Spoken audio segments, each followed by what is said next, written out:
Across the alley from the Alamo lived the Pinto Pony and the Navajo. This is way before your time. Way before your... Ink Spots, right? Ring a bell? Can you imagine having a black singing group today called the Ink Spots?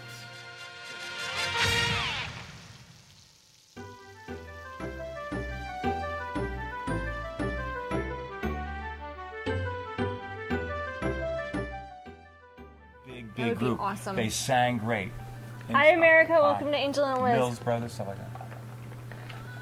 Well, I'm going to talk about Alan Freed, too. Oh, well, we promised people we were going to talk about your sister coming down. My sister's moving down. Okay, and where is she going to move down here? She's moving down to where I live, near where I live. Okay.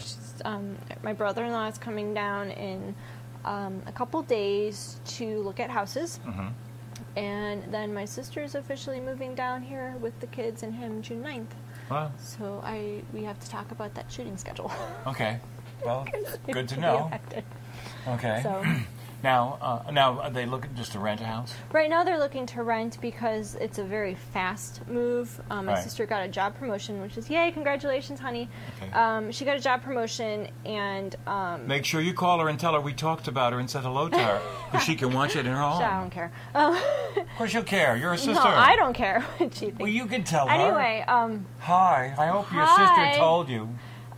So anyway, she's moving down. She got the job at the beginning of May, and she has to start in the middle of June. So Right. that's not enough time Pardon me. to find a house and buy a house. I mean, it's just not in today's economy. Right. And doing it from out of state. Oh, it's tough. Yeah, so they're You just want to see what you're looking at. Yeah, so they're just looking to rent. My brother-in-law's coming down in a couple of days. He's going to look at a couple houses to rent, right. and then either sign a lease that day effective for whatever, or request a house and be put on hold so then they can sign a lease when they move down. Wow. But either way, I'm going to be on anti-babysitting duty for the month of June.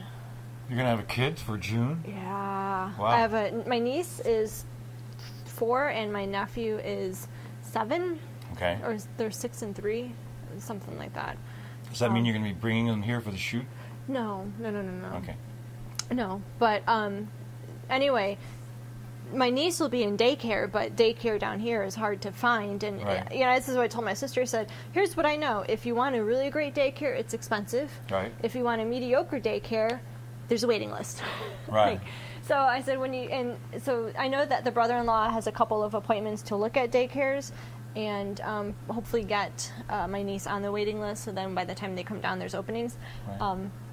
But my nephew, they have to find somebody to take care of him in the summer. Okay. And that's going to be the more challenging one because he is 6 or 7. And I had offered, I said, when you come down, if you need help watching him, I'll watch him. I don't mind watching him for the month of June because they'll both work Monday through Friday. Okay. They'll have weekends off. And I have to work online anyway because that's Right. a year-round job, so it doesn't really matter. Okay. So, but I'm excited because I have family down here. Well, it's and I wish you the very best. I hope you still like the kids in a month. 'Cause the best part is that they go home. Every night. It's going to be like being a grandparent. Yeah, they come over every day and then they'll go home. Feed them sugar and send them home. Yeah. So, That is that's so good though because I know that this is why I don't want her to watch the show. Okay. Well, now we'll find out. Because Excuse me. I don't always agree with their parenting. Oh, interesting. Yeah, they've both spent, and the brother-in-law has admitted this to me, that they both spent in the last year and a half more time at their jobs than they spent working with the families. Okay. With on the family part, and you've seen that portrayed in the behavior of the children. Okay. And I know that I have seen that they didn't realize it until later that there's a problem, which is why this move is a big deal because it's supposed to provide them with more stable hours. Right. Instead of working crazy hours like my sister has and my brother-in-law have, is supposed to provide more stability with both of them having weekends off. Well, parenting, we talked about how many times we talk about it. Parenting is very important for the kids. There's no two ways about it because, And I understand why they've done what they've done. And stable parenting. Yeah. I mean, I don't understand everything I don't agree with how they've raise the consistent. children, but I understand from the financial perspective why they had allowed certain things to happen, because at the time he had the better paying job, so they had to follow where the money went. He'd Sure, get a of course. promotion that would take him somewhere else. Right. My sister works at a bank, and so she would do well, and she'd get a promotion. Well, she became almost a branch manager. She's the assistant branch manager. Oh, I think great. even a branch manager at a bank. Well, those are a bank that is run out of like a Walmart or Right, something. So right. those hours are much different. Right. And you're the branch manager, gotta so be you're there. always on call. Right. And that provided more financial Stability. for right. So I understand why they had allowed themselves to take the positions that they have, because they, for a very kinda long have time, to. they were struggling. Yeah. Right. So now that they're a little bit more financial stable, they've realized that they have to change some things. So Well, we'll wish the best for the Yeah. kids. Do they really love the kids? yeah, Okay, because that's important. they do. That can bridge a lot of stuff. They do love them. They You know, my nephew's a handful. really. Yeah. Well, you know, I mean, because sometimes we see them that the kids act out because they're not getting enough attention. And I Okay. told that to my sister. You know, I mean, Actually, I told they're that just to my trying mother. just trying to This is- get attention. This is what my mom would call me up and ask for advice on how to she would say, your sister called and she's having some issues with your nephew. What can you recommend? And so I would tell her, and then she would tell my sister, Right. because it would come with a little bit more weight if it came from mom than if it Sure. came from me. Because if it comes from me, it's like, don't tell me how to raise my child. And I'm like, Right. you know, I finally said, I'm not going to tell you how to raise your child, but I'm going to tell you what I have seen, which comes from 16 years of bad parenting. Right. And you know, dealing with situations incorrectly. So I know what it looks like from the opposite end. So I am Right. trying to tell you how to fix the problems that I see stemming from certain behaviors. Okay. She didn't like that. Well, you know, and At also, all. what I found too, is that a lot of times, it's like me. If I'm working on a project and I'm in the middle of a project, it's very hard for me to change during that project. And when that project is done, I can assimilate that information and apply it next time. Right. I mean, so I've found that People a lot don't want to know what they're doing wrong while they're in the middle of something. Well, yeah, and also another way of looking at that concept is that, and this is also for your kids, keep in mind, that sometimes when you're trying to tell somebody something, they don't have the ability to act on it at the time, but that doesn't mean they haven't learned it. They might Right. still have learned it because, you know, I know people, and I can tell them something, and they just don't want to hear it, and they won't listen, and blah blah blah. But once that period is over, boom. Yeah, and if you're talking about last week, I didn't mean period like last week. I meant the period and of time. I have lots of friends that have children that have problems, the children are having issues with school, or the children are having issues with the teacher, and because I'm their friend and I'm a teacher, they ask me for advice on how to deal with things. And Right. the first thing that I tell them is, I'm going to assess the situation and give you multiple possibilities. Oh, good. Some of them you will agree with, some Right. of them you may hate on what I have to say, because Right. I don't know the full situation. Of course, you can't. I don't know what the child was like 10 years ago. I don't know Right. what, but I'm going to tell you in my experience what I have seen. And I am not, and I say this, I'm not insulting you. Don't think of this as an insult. Right. You have to think of look at or read or listen with an open mind. Right. And that's what my sister asked me for some assistance. The one time she did, she had to deal with my nephew's teacher, and there was huge conflicts. And she goes, "What can I do?" And I just went down the list, and I said, "Now, you have to also assess you have to go in these meetings with an open mind, but you also have to understand that you as a parent can do something wrong at home. And the teachers Right. will tell you, and they're going to be honest, because they have to manage a class of 25 plus kids, and they can't constantly have to deal with something that can be curbed from home." Right. And she, probably the first time ever, did not argue with me about anything that I said. Uh-huh. I could tell in the way she would respond that she wasn't happy with what I Right. was saying. But and she I listened. expected that, but she listened. Okay. And I hope she had taken some of that to heart. She did say that she she did say that when she went to this particular meeting with the teacher and the principal, that she did a lot of what I had said of just quiet and listening and don't I said you can't always defend when they say something. You can't always make an excuse. You have to listen to everything that they say and take it. And then sometimes the kid's wrong. Yeah. Okay? Listen, and and sometimes they're wrong. Like, parents aren't perfect, and you think you're doing the right thing, but sometimes Absolutely it's right. not, Absolutely right. when you realize sometimes it's not the right thing. You think you're doing the right thing, and it's okay than what other options are, but there's something you can do better, and somebody will point out something that you can do better as a parent, and you have to either say, yes, it's a possibility. Maybe the school system that your child is in is not the best in the area, but you can't afford a private school. Right. So the better option would be to go to a private school or go somewhere out of district that you can't afford to go. So you have to deal with what you've got, and you have to make the concessions or make the adjustments as needed, because it's not just you that is being affected, but it's the family. And then it stems into the classroom of the kids, and the behavior of one student can affect the behavior of others. And of course. And that's how bullies come about, and that's how bullying and the class clowns and all of that stem from home. Well, and I was going to say, and we've talked about this before, that the successful kids have the right home environment, okay? Because, and that's why we've also talked about the fact that you can't just judge the teachers by the children, because if the kids don't have the proper support at the house, the teacher is like, you can't go up against the running wave. The wave keeps hitting you, it's got to be stem. So the successful kids have parents that are doing the right things for them at home. That's my opinion. That doesn't mean they're not bad schools some places. Doesn't mean there's not bad teachers some places.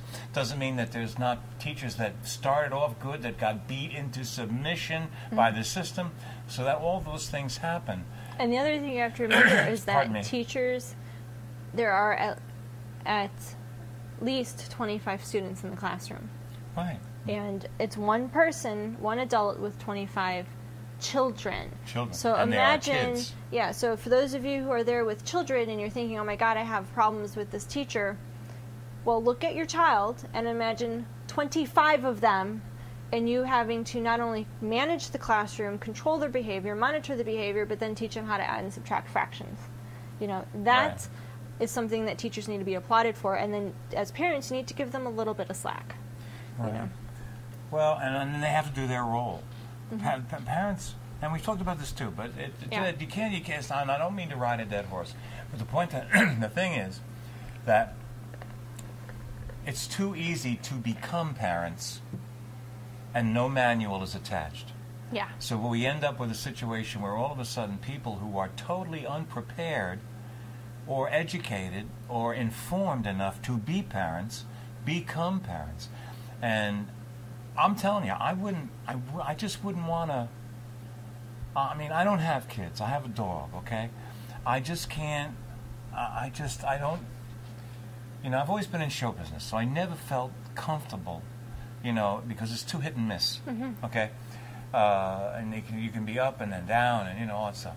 So there was not enough stability in my life to have kids. But I probably wouldn't have had them anyway, because it's a hell of a responsibility. I know. And people don't understand that.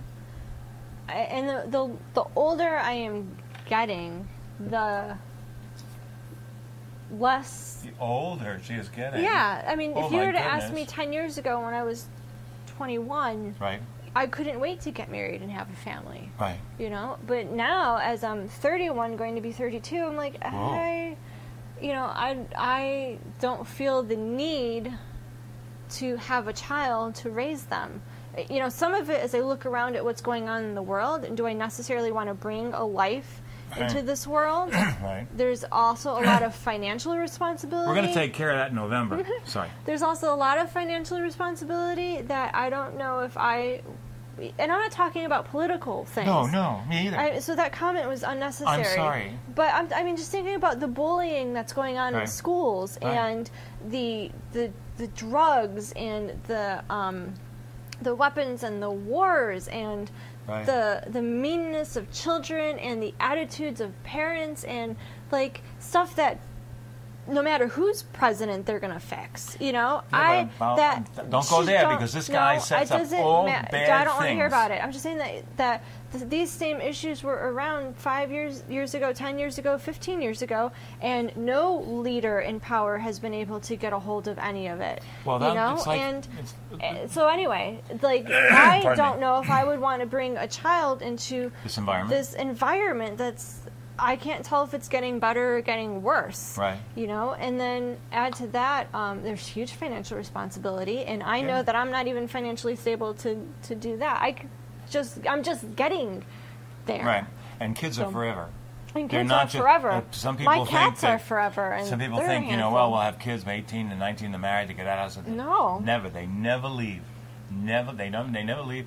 And, you know, and in some ways that's good. Mm-hmm. Because, but I mean, anyway, I think the bottom line is having children is a much more serious thing than people, I think, seem to realize. We don't treat it like it's a serious thing. If you watch ABC or any of these crap shows that are on television, I mean, and they're forcing these little kids, 9, 10, 11, 12, into romantic situations and stuff like that. I am telling you, I am appalled at some of the things that I see on network TV. Network TV is like a sewer, okay? Mm-hmm. And it does so little to show good role models and good things and good direction and stuff like that, which it could. And I'm not saying, sure, everybody should watch A&E. I'm not saying that. But I'm saying to make the father the ridicule of every single possible joke and every single possible show, unless he's black. Then he's great, and he's a doctor or a lawyer or an Indian chief because he couldn't just be a janitor because that's not possible. You haven't met my father. He's a little sicko, not he's sicko. He's a little weird. Well, but this is the man who. But he's not as they are portrayed on TV. The butt of every joke. Well, this is the man who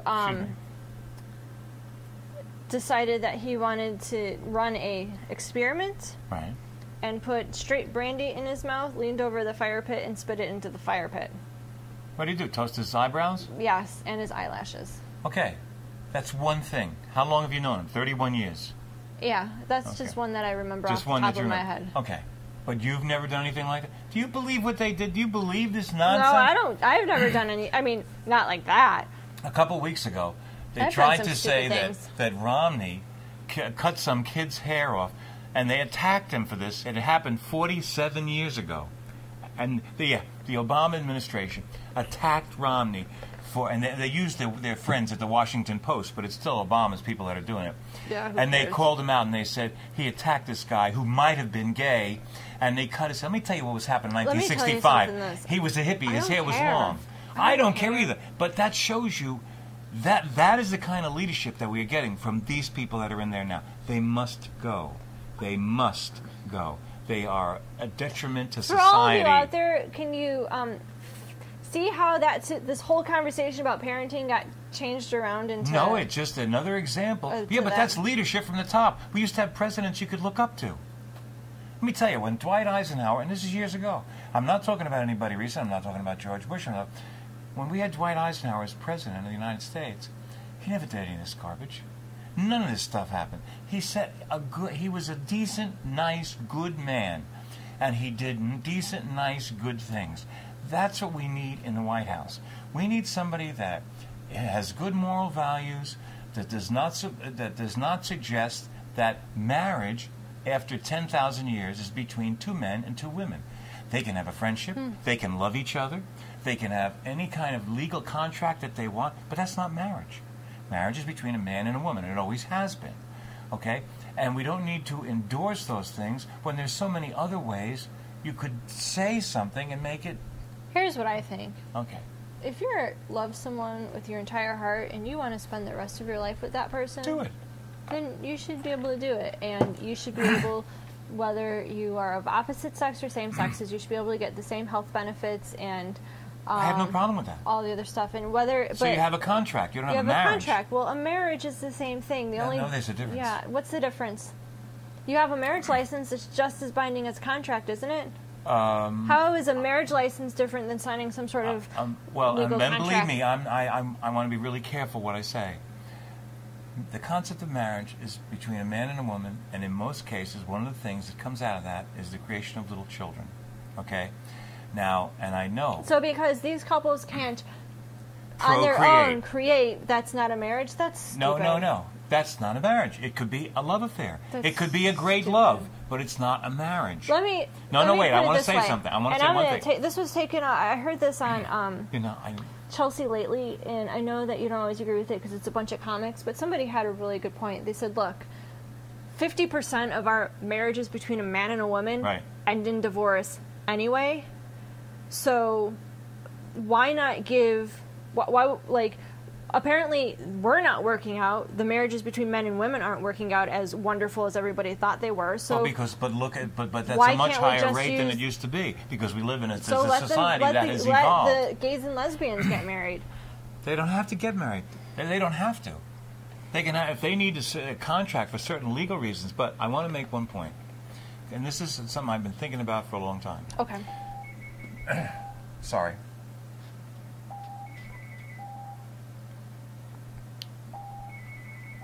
I thought there was a way to make it stop. I don't know your phone. We got 4 minutes and 20 seconds. Sorry, I'm taping. I won't be able to take your call now. Bye. I gotta go. Who was that? My friend. Oh. Hi, friend. This is what the point that I wanted to make. The reason sex between two men and two women is abnormal, and hear me out because this is a hard fact and nobody can dispute this fact, is because we have organs that are designed for specific usage. Now, because sex feels... Excuse me, let me finish, please. Please. Because what I'm saying cannot be denied. And nobody wants to deal with this fact. Okay. The reason these sexual relations between two men or two women is abnormal is because these are not the normal functions of these organs. Okay. These organs are designed to, like a light bulb and a socket, work a certain way. Okay? For a certain reason. Okay. Now, just because it feels good doesn't mean that it's necessary to show love. Okay? And I say to you, if you don't think that you can love somebody your whole life without having to play light and socket, then I tell you that love is not deep enough. Because I do not. Because first and foremost, there is a normal function for these organs. These organs provide a normal function. That's what they were designed for. Anything of that, other than that, is an abnormal use of those organs, and that's just a fact of life. It's like trying to use your heart for your lungs. So how is that related to marriage? It's not. I'm making a different point. Okay.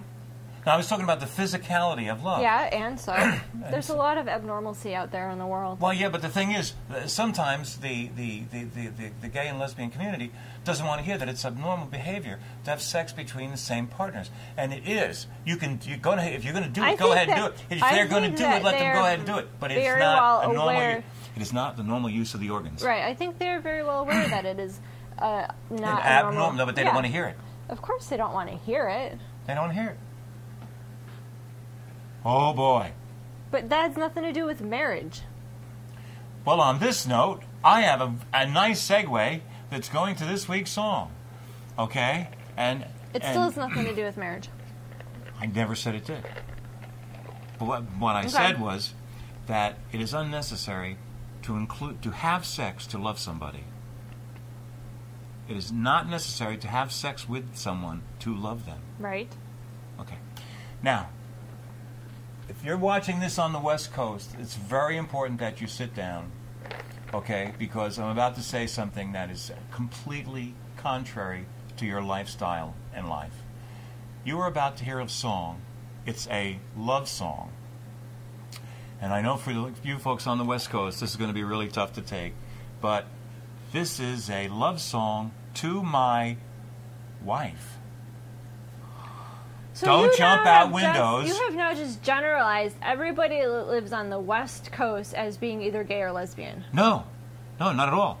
What I'm saying is they're used to having love songs to their mistress or their girlfriend or their boyfriend or the guy down the street or the girl down the street, and they're not prepared for a love song to your wife. They don't think of, they just, it's not a part of their makeup. They're out there in Hollywood. Tell us about your love song to your wife. No, I'm going to sing it, okay? And it's 28 years old. And you've been married for 28 years, and it's as true today as it was when I wrote it. Good. Do something good every day, America. Rent a dog. I mean... Go volunteer at your local animal right, shelter. That's what I meant. Rent a dog? Rent what the hell is that? Go rent a dog. Rent a dog. Rent a cat, too. I couldn't think of what it was.